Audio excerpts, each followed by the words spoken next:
are you folks back on the Bossman show? Friend of the show, Brette Tanner, 25 wins last year. Abilene Christian out the whack, the Wildcats.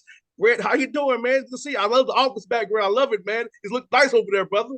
Yeah, man, we're getting there, man. We've got some upgrades that we've been long time waiting, man. We were in we were in that temporary facility for a couple years.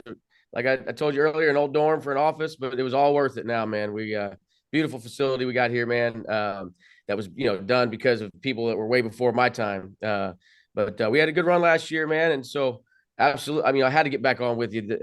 This is going to have to become an annual thing, man. Keep it Oh, it going. will. It sure will, brother. I can ask you, man. First year, 25 wins or running the WAC tournament as well against Mexico State, who ended up winning. So talk about that, man. First year head coach, 25 wins at Abilene. Can't Yeah. beat that. Man, had a great run. Talk about the whole last year's experience, man, all around. Yeah, I mean, it was a roller coaster ride. It was a wild year of any year. I've been doing this a while. It was my first year as the head coach, but we started off 0-2. We lost at Utah and we lost at Texas A&M in double overtime, and then we won 11 straight, and then we lost 5 in a row, and then it's like we didn't lose again until the conference tournament championship. It was just the weirdest deal. Like all of our losses came in one little segment, but we had unbelievable runs too on the other side. But usually, you win a couple, you lose one, you win a couple. So it wasn't your normal season. But I was blessed, man, to have a really good group of returners in year one. Great leadership, unbelievable toughness. They let me coach them. They were the guys who fought for me to get this opportunity, so they were bought in from day one, and that's rare, I think, for a first year head coach to have that, and I think that played into. I mean, that's a big part of our success, obviously. No doubt. And so, how was it having a full off season without COVID per se?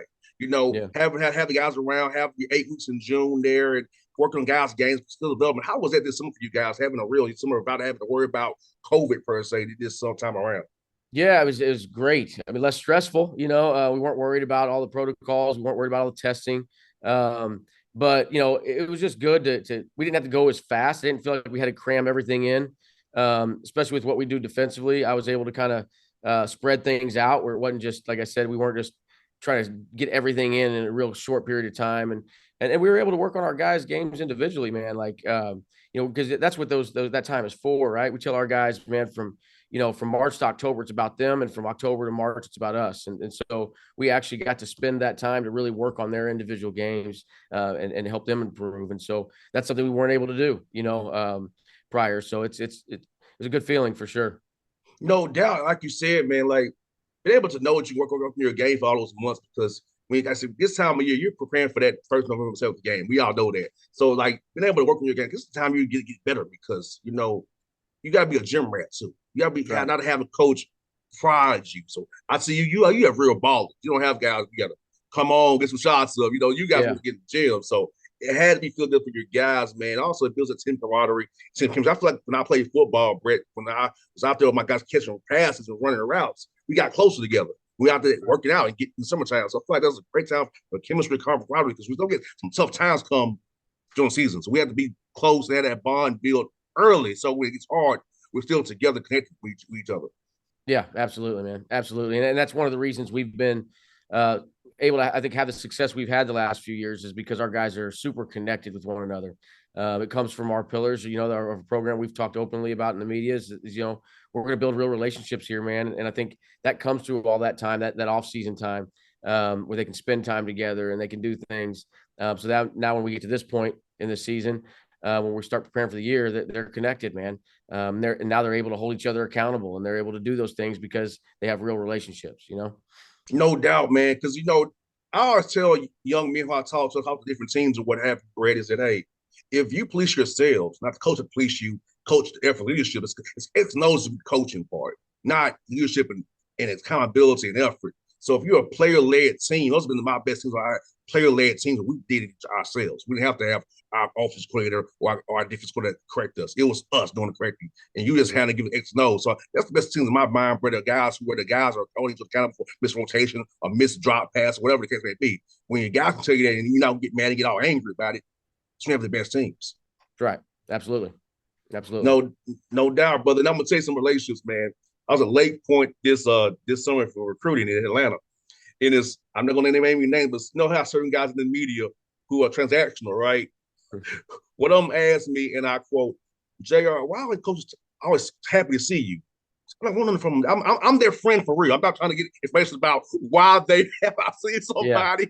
It's like it's a relationship, not like transaction. It's real. I can text you about football, basketball, whatever. It's like that's why they come say hands to me and not you so much. So That's this right. is It's a about guy who's very relationship. popular in our basketball arena for basketball. It's funny to me, Brett, how like when people they all come say hey to you, not me.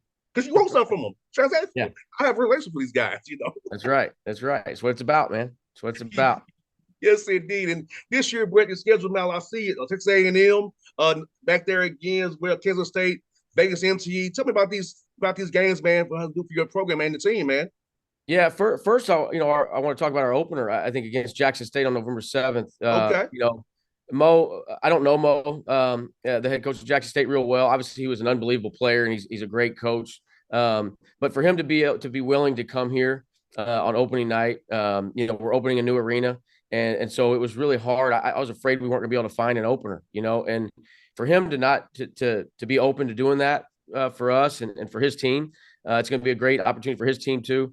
But for him to do that, I'm just extremely grateful, man. I think sometimes in this profession, we're all scared to play each other. I mean, this is our livelihood, and we have to play somebody, and you can't be afraid to put yourself out there. And Coach, man, Mo was willing to do that for us and start his season on the road. And I'm appreciative of that extremely. Then we go to Texas A&M. It was the exact same thing we did last year, our second game of the year. We went up there and lost in double overtime. Guys gave it everything they had, man, and Texas A&M is so well coached, man. Coach Williams up there is as good as they come. And again, I appreciate him. I mean, it's hard for us to get guarantee games right now, and he called me immediately after we played last year and said, "Let's do this again, man. That was awesome. Let's do this again." And I didn't have to go chase that game. He came to me, and so I'm just so grateful to Buzz for being willing to do that for us, because that's a big game for us. We don't have to get on a plane. We don't have to do all this, and we can get on a bus literally and be over there, and we can be back that night. So that's a huge game for us for a guarantee game. That's really hard to find, and so for a guy like him to do that for us, I'm extremely grateful. And then with the Vegas MTE, we want to be competitive, and so we're gonna play three, great mid-major teams out there: Wright State, Weber State, UC Riverside. I mean, you can look at their records and what they've done, and they speak for themselves. It's going to be a great mid-major event.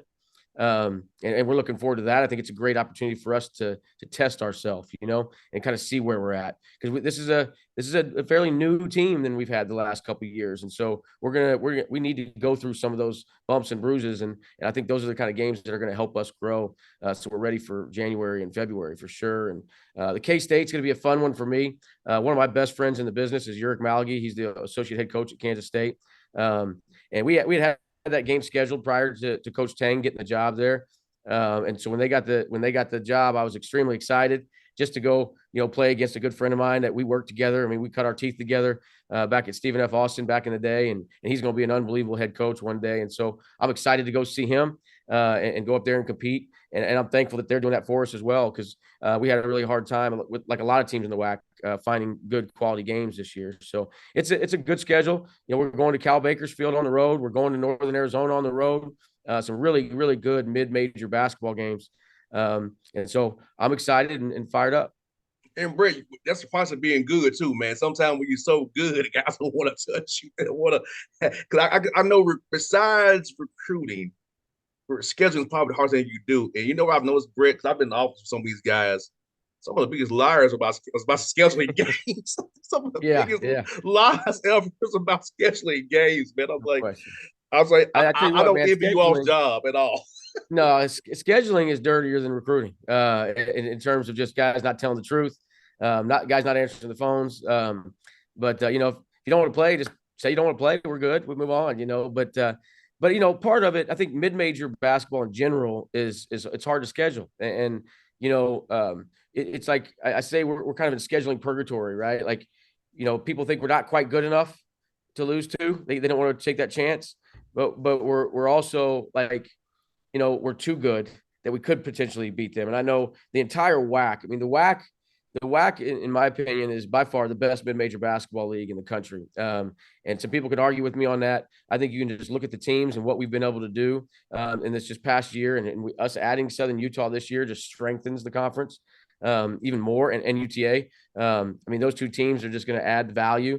It's going to be a knockdown, drag-out league, and none of us, nobody in the league, it can get, we're not buying games, and so, or not all of us are buying games, and so it's hard to get people to come to do true home and homes. Nobody wants to do that anymore. They either want to sit at home and buy their entire non-conference schedule, or they want to play neutral site games.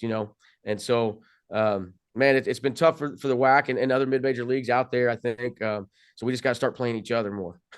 No doubt, man. No doubt. Like you said, I talked to Matt Figure, Jason Hoot, and all those guys, man. And Greg Young, and I'm like, yeah, it's crazy hearing you also say the same thing about that, because it's like Yeah. the WAC is a great basketball conference, and just so happy, eventually, unfortunately, you're gonna lose Sam Yeah. Houston and Mexico State. It's still gonna be a great league.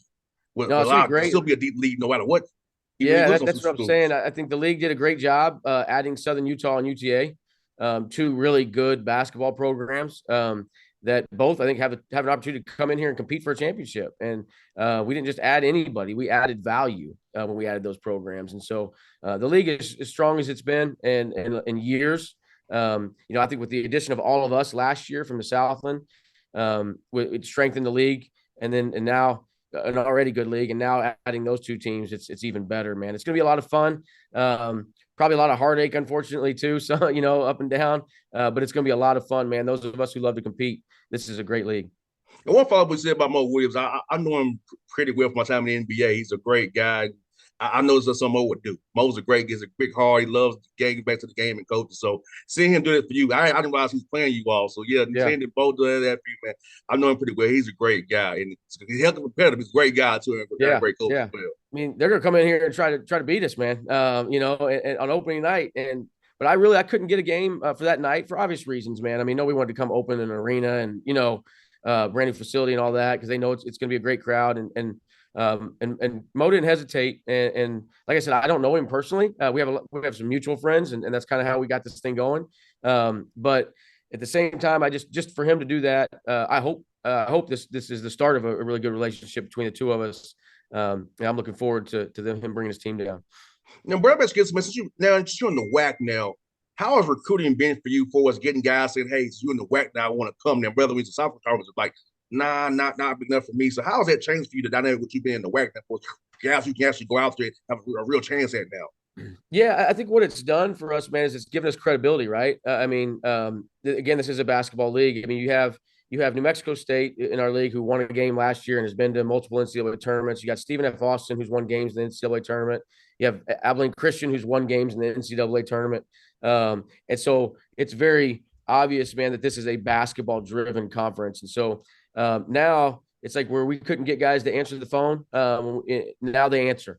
And so I feel like we did a good job recruiting in the past when we were in the Southland. But now we're getting more people. I should say this: instead of us calling them, we have more people calling us than we ever have before. And that's not just our individual success; it's the whole league in general is respected. And so I think it's really helped us in recruiting. We've been able to get bigger. We don't have to, the way we play, we don't have to be super big. But I think what we found is we're getting the same type player that we were getting before. That's who we're chasing, right? But we're trying to chase maybe a little bit bigger version of that player. Instead of a 5'11", 6'1" guard, we're chasing that 6'3", 6'5" guard. And we're getting bigger on the perimeter, and that's where it's really been helpful. No doubt, Brad. Like you said, we're gonna keep doing this again real soon, man. Each year, man. I'm gonna make sure I find you preseason. We do this again, but hopefully we'll talk during season as well, man. Gonna be looking at the record, man. Keep an eye on what you guys are doing, man. So I'll be cheering for you, and I hope to see you real soon, my guy. When I'm in Texas, man. Hopefully we're near Dallas when you all play in Arlington, so I can come see you play, man. I know with the hot schedule, man. I'm always over all the country. You know how it is, man. So hopefully we'll link up here real soon in person, my guy. Absolutely, man. If you're anywhere near us or we're anywhere near you, man, give me a call. And I always appreciate you having me on, man. You're one of the good ones, man. So I appreciate it. Anytime, buddy. Be safe, man. See you soon, man. You too. Take care. All right, bye now.